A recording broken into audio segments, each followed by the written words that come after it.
ہمارے بیچ میں مہمان السلام علیکم. زوردار تالیوں سے ان کا سواگت کریں. ان کا محترمہ اکرم حسین صاحبہ.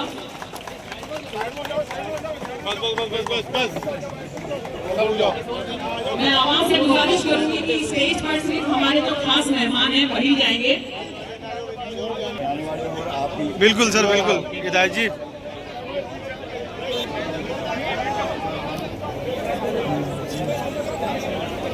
جو میرے پیچھے یہ لوگ کھڑے ہیں, میں ان سے بھی گزارش کر رہی ہوں کہ اچھے پیشکش. اور ہمارے بیچ ہمارے دوسرے خاص مہمان مولانا عثمان لدھیانوی صاحب اور منور جمع صاحب بھی ہمارے بیچ میں آ چکے ہیں. زوردار تالیوں سے ان کا سواگت کریں. آپ آئے تو زندگی میں بہار آئی. آپ کے آنے تھوڑا پیچھے دباؤ بھائی, سب پیچھے جگہ دے دو, جگہ دے دو. السلام علیکم. خدا کی قدرت السلام علیکم. کبھی ہم ان کو کبھی اس منظر کو دیکھتے ہیں. ہمارے تہہ دل سے استقبال کرتی ہوں, خیر مقدم کرتی ہوں اور پبلک سے ریکویسٹ کرتی ہوں کہ زوردار تالیوں سے سواگت کریں. خیر قاضی صاحب سے درخواست کروں کہ وہ اسٹیج پر باقی جو یہ پبلک یہاں کھڑی ہے, میں درخواست کرتی ہوں کہ آپ لوگ پیچھے جتنے بھی لوگ ہیں یہاں سے یہ جگہ خالی کر دیں. یہ اسٹیج پہ چڑھ رہے ہیں تاروں اوپر سے. میڈیا سے ریلیٹڈ لوگ ہیں, صرف وہی باہر ہیں, اندر رہیں, باقی لوگ باہر چلے جائیں.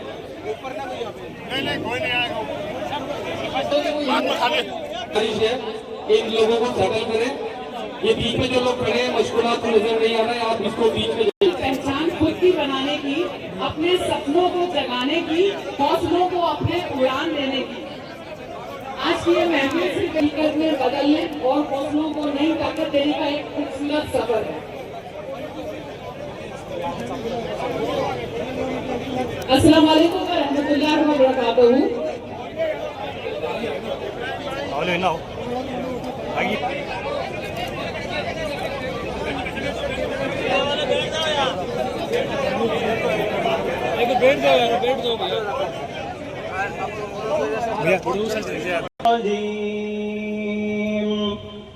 بسم اللہ الرحمن الرحیم. والضحى والليل إذا سجى ما ودعك ربك وما قلى وللآخرة خير لك من الأولى. وأما السائل فلا تنهر وأما بنعمة. غزالہ صدیقی کو ان کے سواگت. آج اس عظیم الشان موقع پر میں یہاں تشریف فرما ہمارے خاص مہمان, ہمارے عزیز, ہمارے سرکشک جناب مولانا عثمان لدھیانوی صاحب کا جنو کی جنتا کی طرف سے, مسلم ویلفیئر کی فرنٹ کی طرف سے, آپ تمام لوگوں کی طرف سے خیر مقدم کرتا ہوں, استقبال کرتا ہوں کہ آپ ہمارے بیچ تشریف لائے اور اس پروگرام کو شان بخشا. ہمارے بیچ ہندوستان کی ایک مشہور و معروف شخصیت, جن کی آواز میں, جن کی زبان میں جادو ہے, وہ کچھ اس انداز میں بات کرتے ہیں کہ بات سیدھی دل تک اترتی ہے. ہمارے بیچ تشریف فرما ہے منور جمع صاحب, جو حیدرآباد سے خاص آپ لوگوں کے لیے یہاں تشریف لے کر آئے ہیں. میں ان کا بھی آپ تمام لوگوں کی طرف سے استقبال کرتا ہوں, خیر مقدم کرتا ہوں.